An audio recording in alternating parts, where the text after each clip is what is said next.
Hello, and welcome to another episode of Movies, They're Pretty Good. I'm your host, Travis Dudding, and today I continue my series on the films of David Lynch with the 1986 classic and probably my favorite of David Lynch's films. It's certainly the one I've seen the most, and that is Blue Velvet. Blue Velvet, this is probably the one that solidified David Lynch, just for everybody, but for me especially. I can't speak for everyone, but this is the one that I saw and was like, okay, this guy's a fucking genius, and this is the one I go back to the most. This is weirdly comforting to me, even though it's like dark as shit. But this, I just love this one so much.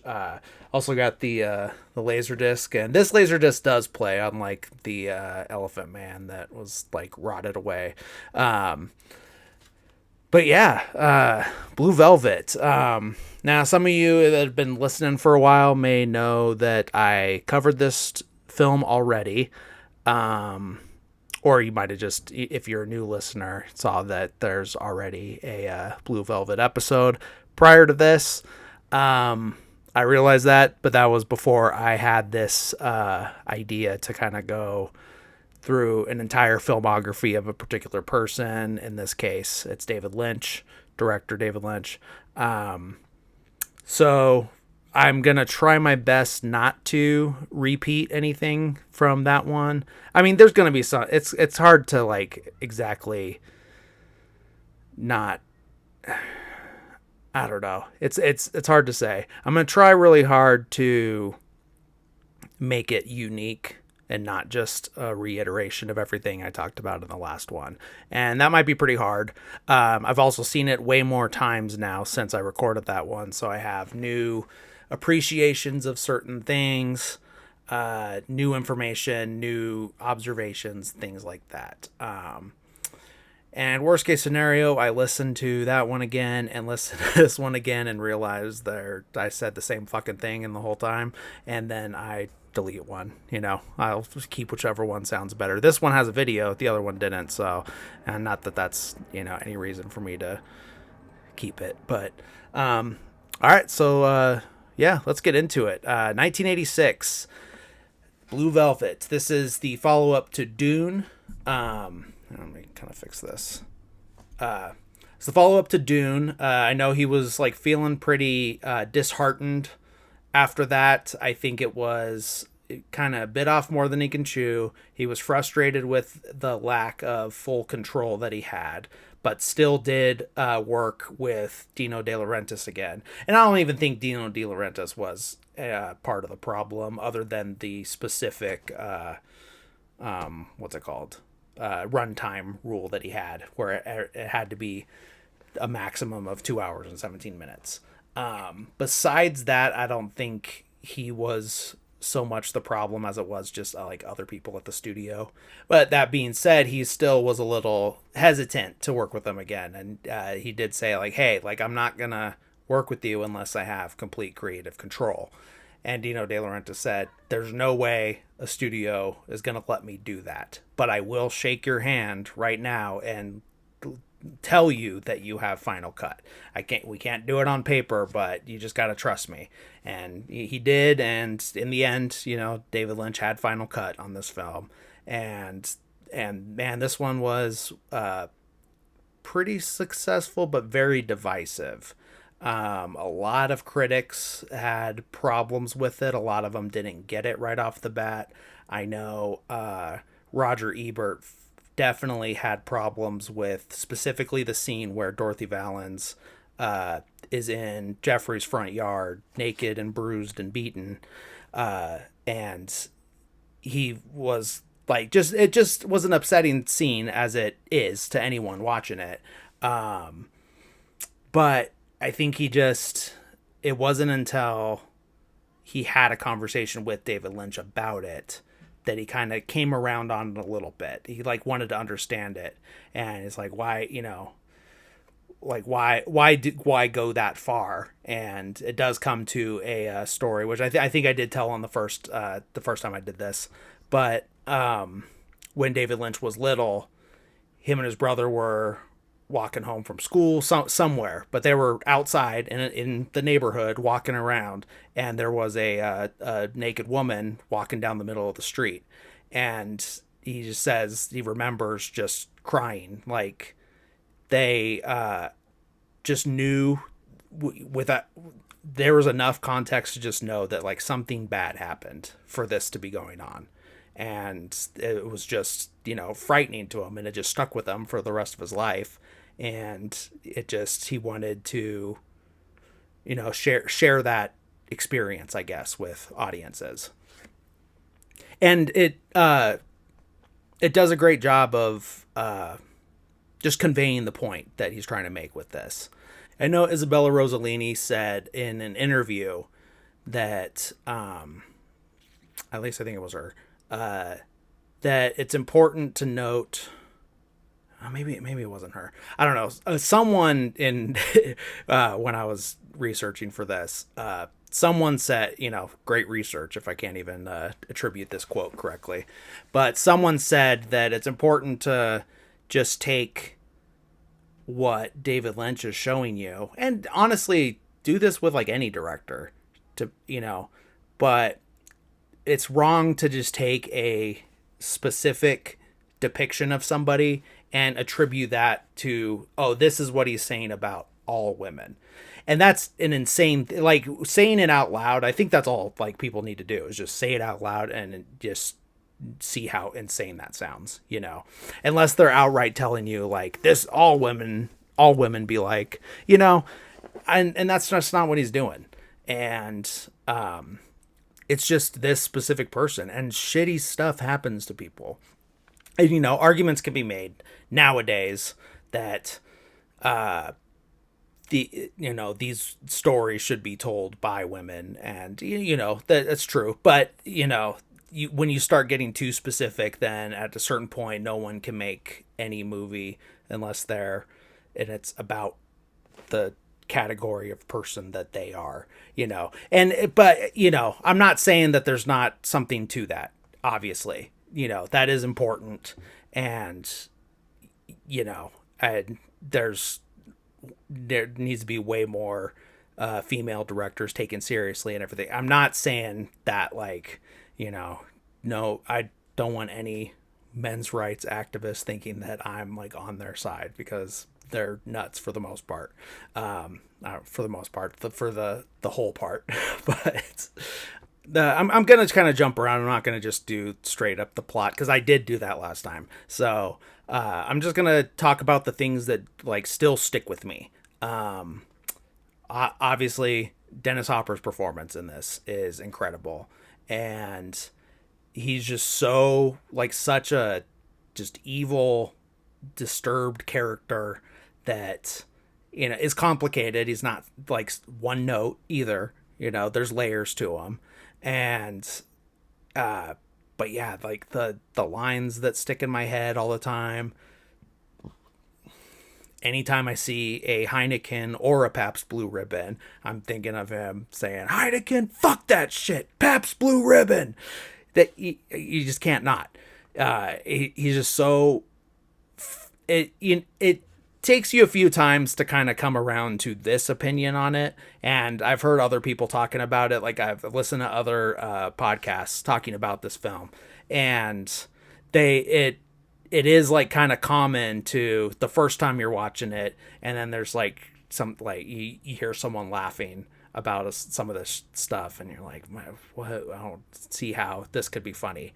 And then 10th time in, you're like, okay, all right, this is kind of funny. And it's, I think it could be one of those things that's like you laugh to keep from being scared. It's kind of just a fear response, I guess, a coping mechanism, obviously. But yeah, I mean, I think if you take any of those lines that Frank Booth says out of context, it's fucking funny. So another thing that it's kind of hard to tell if it's like intentionally or unintentionally funny is like the naivety of both, or naivete, of Laura Dern and Kyle MacLachlan's characters. I mean, definitely it's done on purpose for sure, because it aids the story, and it's kind of the point of everything is to like be like, oh, I love detective stuff, and then you play too much and you end up witnessing these horrible acts and being part of them and have them happen to you, you know. So just biting off way more than you can chew. But even like let's see, just like the way that Kyle MacLachlan starts crying in the car, not like after, like all the crazy stuff happens, but like the first time he's telling Sandy, Laura Dern's character, about Frank and like what he's done and everything like that. There's just, I don't know, there's just something funny about the way that he's just like, why are there people like Frank, and it is just so like no shit, dude, like it's not all roses and happy firefighters waving from the car with their Dalmatian, and it's not always like that. Like that's just not how life is. That's a big point of the movie. I think that's at least the most common interpretation of it, is that beneath the surface of this like beautiful idyllic Norman Rockwell life is a scary underbelly, and it's just out there, A lot of times you're never gonna come across it. It's never gonna cross your path. It's just but it'll be there, And if people with a privileged life aren't gonna experience it, the average person isn't gonna experience it, but it's there, And it's just kind of, I think, just to show these kids that just don't know what they're doing, kind of experience it. I don't know. There's just a level of humor to it that, and I don't know if it was on purpose or if it's just like being cynical. You find the humor in it, but it's just some of it. I think it's so soapy in the acting, and not to say that anyone's a bad actor in this. No one is. But there is a level of that like soap opera type vibe to it, that works, and obviously he's good at it because that's how Twin Peaks was. But yeah, I don't know the exact point I'm trying to make with this, other than just the fact that I just, that part just makes me laugh, and maybe it shouldn't, but it does. And then just like, I think just like kind of the ridiculous sappiness of Laura Dern's dream about the Robins it's kind of in that same vein. And I'm not knocking any of it. Like I think it's doing what it's supposed to. And because there are just going to be these like eternal optimists that are going to know that no matter like how bad things get, it can get good again, or it will get good again. So it's not to say that like, oh man, she's so stupid for thinking that things are going to get better after that, because they do get better. Like that's the kind of the point in the movie. It's like this stuff can go away. You can fight it. Argument can be made that maybe it doesn't happen because it wraps up too nicely. But I don't know.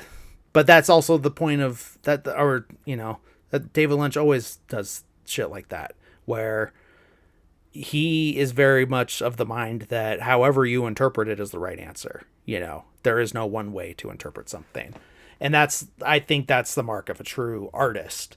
Now, grant it's fine to make art with a specific idea in mind. I'm not saying that you can't do that, or that that's not real art or anything like that, obviously. But I think the art that I appreciate, and why David Lynch's films resonate with me so much, is that he does leave it open to interpretation. There are no one answers. you know, and I love that because I feel like with a lot of stuff, now maybe less so with Blue Velvet, but with a lot of things, you can come away with a completely different idea of what just happened. Especially with stuff like Lost Highway, Mulholland Drive, the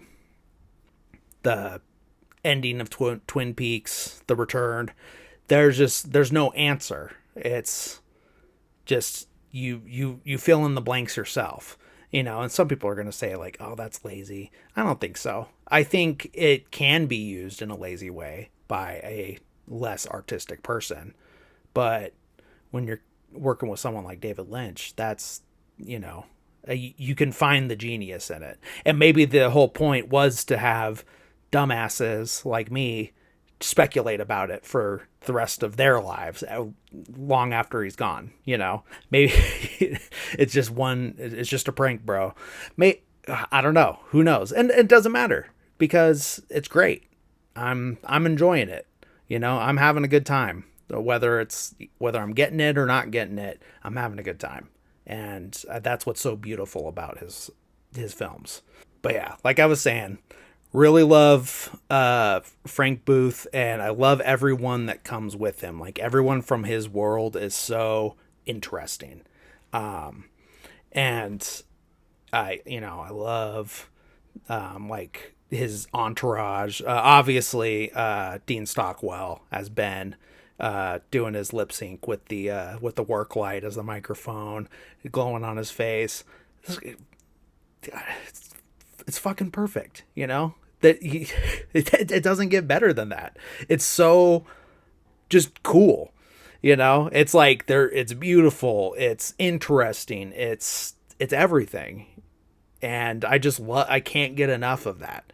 And just like you know, Ben's at like working this like brothel or something, you know, and you're like, what is this world with these like middle-aged women like working this brothel, just hanging out, and then there's just random dudes in there. There's like a dummy with like a doll's head sitting on the couch. There's a kidnapped guy and kid in the other room, and they're just hanging out with this like pasty makeup suave motherfucker with his Corella DeVille cigarette and his smoking jacket, just hanging out, man.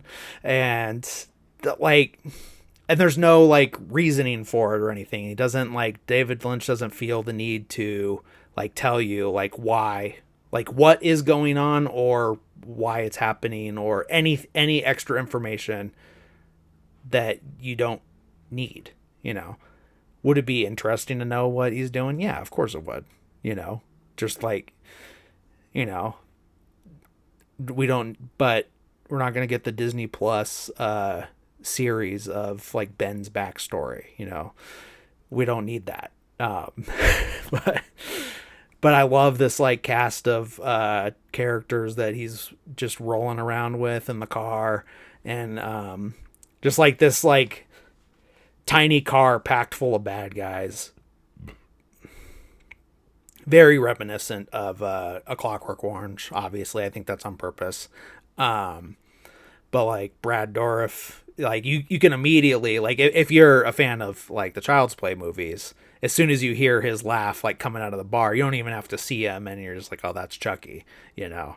And then you got Jack Nance just being there with his little the trilby, the fedora, whatever it is, you know, hanging out. And they just like weird 80s bad guys, you know, and just being like, you can't tell if they're like an actual threat or what, you know. And you don't know if like whether to take them seriously. Are they just fucking with them? You got Jack Nance coming up and it's like, you ever been to pussy heaven? You know, stuff like that. And what's your end game with that? Is it just like, are you just trying to threaten me, or are you trying to freak me out, or are you trying to make me laugh, you know? And who knows? But that's also kind of how Frank is, you know. A lot of the shit he's saying is funny, and then you like laugh at it, and then he's gonna like fucking punch you or some shit, you know. He's just such a wild card, you know. There's no like guessing. Like once you kind of see what he's about, you know what his deal is. It's not this You're not really guessing with him. And, you don't really need to guess with the other guys, too. But I'm just saying, like, removed from the context of the film, if you interacted with these guys, you wouldn't really know what their deal was, unless you observed them for a while. And there's people like that you come in contact with in everyday life. You just talking to a guy at the grocery store or something. Well, you get talked at by a guy at the grocery store or the bar or something like that. And you're thinking like it's this one thing. And then all of a sudden the conversation takes a turn. You're like, okay, no, you're like a legit psychopath or, something like that. All of a sudden he's trying to like get you to join his cult or his, whatever. But one thing I found interesting is I watched the deleted scenes that were included on the Criterion Blu-ray. Well, it's the Blu-ray disc of the 4K release. And like didn't know that Megan Mullally was the girlfriend from college that he leaves. So that was interesting. Just the whole backstory of him leaving college, and mom's like kind of a bitch to him too, like on the phone and everything. Like, I think there's a nicer way to say like, hey, you know how you were going to college? Well, can't do that anymore. And and she's like, you got to come home for good. And and then like getting mad at him for staying out late, and he's an adult. Like there's a way to be like, hey, you're living in my house. You got to like abide by some of my rules.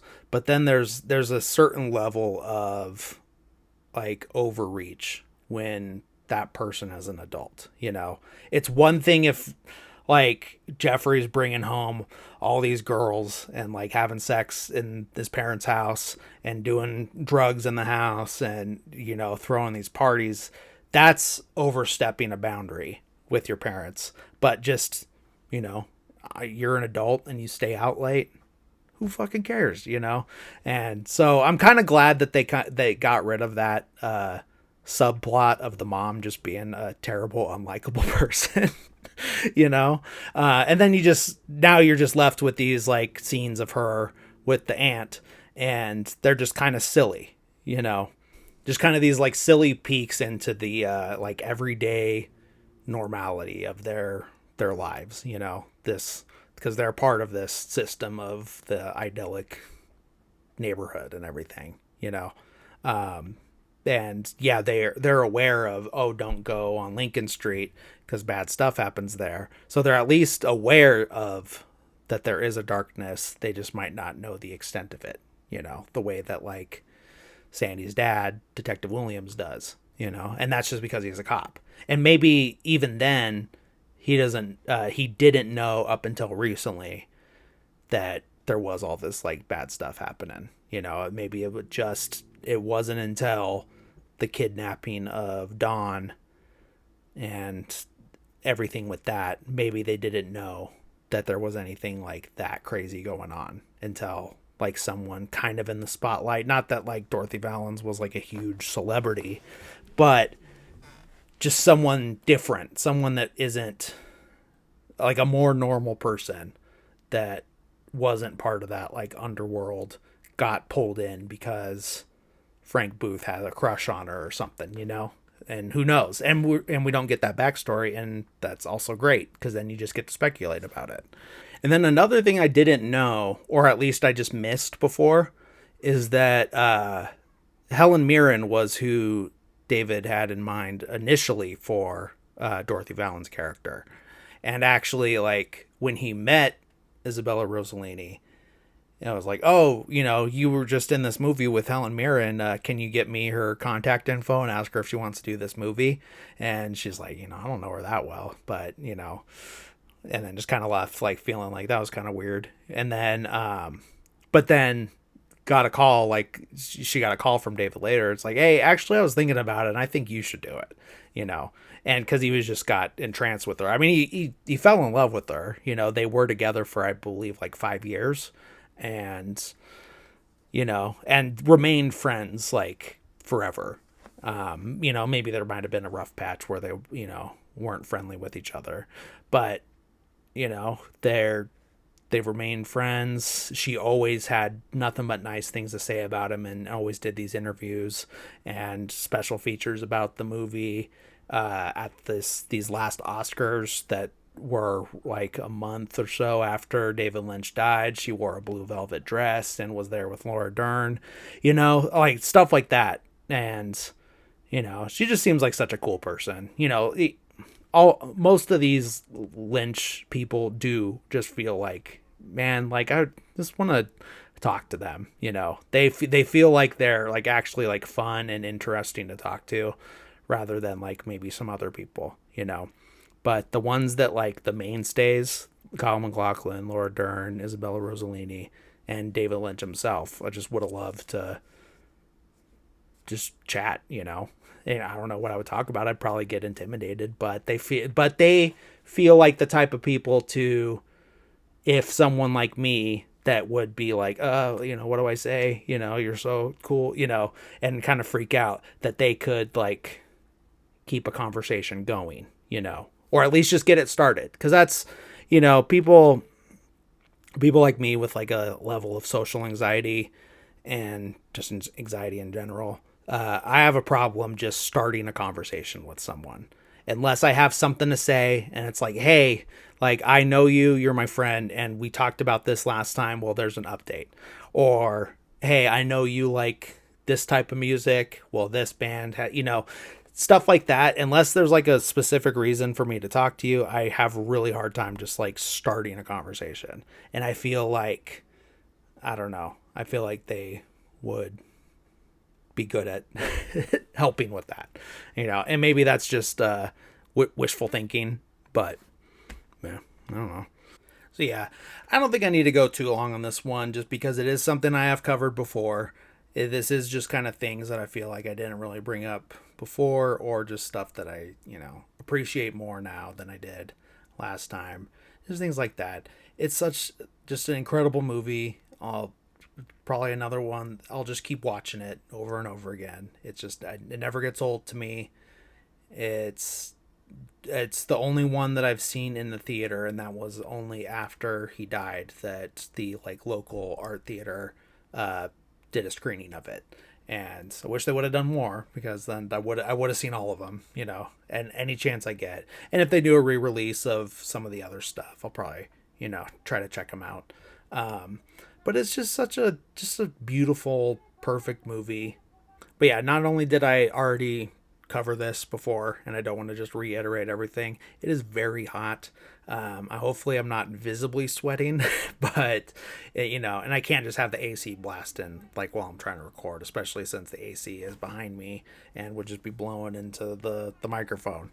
But I hope this was at least somewhat entertaining, and not just like a waste of your time or a waste of my time. I hope you found something interesting from it. But regardless, just thank you guys for tuning in, whether it was on video or audio. Just thank you guys. This is on YouTube in a video version. It is on all the streaming apps, or all the podcast streaming apps, in audio form.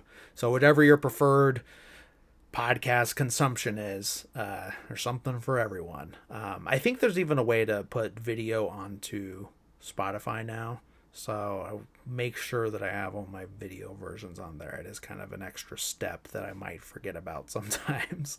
But thank you guys for tuning in. I hope you enjoyed it. I hope you continue to tune in for the next one. Next one is going to be Twin Peaks Season 1. I decided I'm going to do Twin Peaks. I don't know if I said that before. I believe the way it'll work is I'll do Season 1 as one episode, Wild at Heart. Season 2, I think I'm going to break into 2 episodes, because there's 22 episodes. I feel 11 were aired in 1990, 11 in 91. I feel like that's a good split up. If I feel like I need more, I will. It might just be longer episodes, I don't know. And then we'll see when I get to the return. Well, that's 18 episodes. That's less than season 2. So I feel like that'll be 2 episodes again. unless I feel like I have an hour's worth of talking to do about episode 8, but we'll see. But thank you guys for tuning in. Hope you continue to tune in. Thanks for anyone that's either a new listener, old listener from the beginning. I appreciate it, you guys. I do enjoy this, even if it's just for myself. If someone is that I don't know in real life is getting enjoyment out of this, I'm very grateful, and just thanks for the support, and I'll see you guys next week. Thanks. Bye.